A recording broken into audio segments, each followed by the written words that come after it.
Exercice. On considère le filtre passif représenté ci-dessous. Étudier qualitativement le comportement de ce quadripôle en basse fréquence et en haute fréquence. Tracer avec démonstration le diagramme de Bode asymptotique. On a représenté à gauche le circuit électrique. On appelle VE la tension d'entrée complexe, VS la tension de sortie complexe, petit i le courant traversant le circuit. Étude asymptotique. En basse fréquence, le condensateur se comporte comme un interrupteur ouvert. On obtient le circuit équivalent suivant. On applique le diviseur de tension, donc Vs est égal à R sur 2R fois VE, c'est égal à VE sur 2. En haute fréquence, le condensateur se comporte comme un fil, on obtient le circuit équivalent suivant, le courant passe intégralement dans le fil, puis dans la deuxième résistance.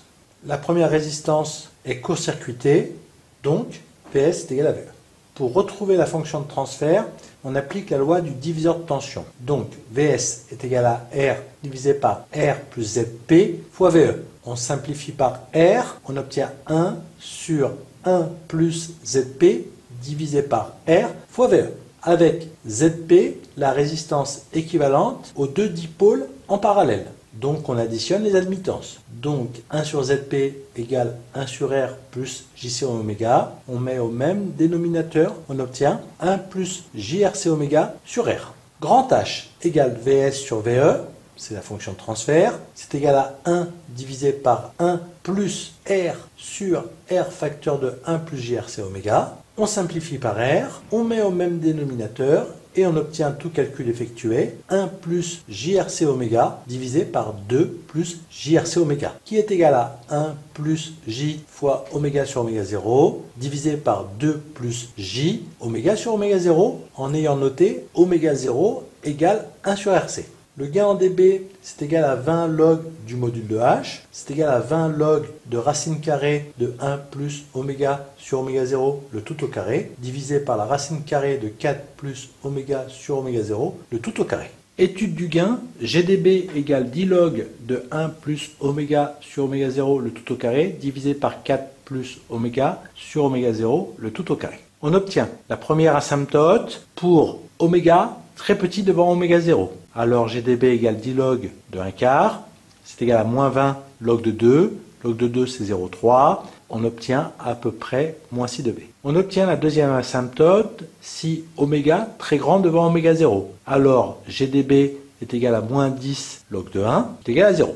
Si oméga est égal à oméga 0, alors GdB est égal à 10 log de 2 cinquièmes, qui est égal à environ à moins 4 dB. On a tracé en noir les deux asymptotes et en rouge l'allure approximative de GdB en fonction de log de oméga sur oméga de 0. Étude du déphasage, phi égale l'argument de grand H. Donc phi est égal à l'argument de 1 plus J fois oméga sur oméga 0 divisé par 2 plus J oméga sur oméga 0. C'est égal à l'argument du numérateur moins l'argument du dénominateur. Donc on obtient l'argument de 1 plus J de oméga sur oméga 0 moins l'argument de 2 plus J fois oméga sur oméga 0, qui sera égal à phi 1 moins phi 2. On dresse un tableau.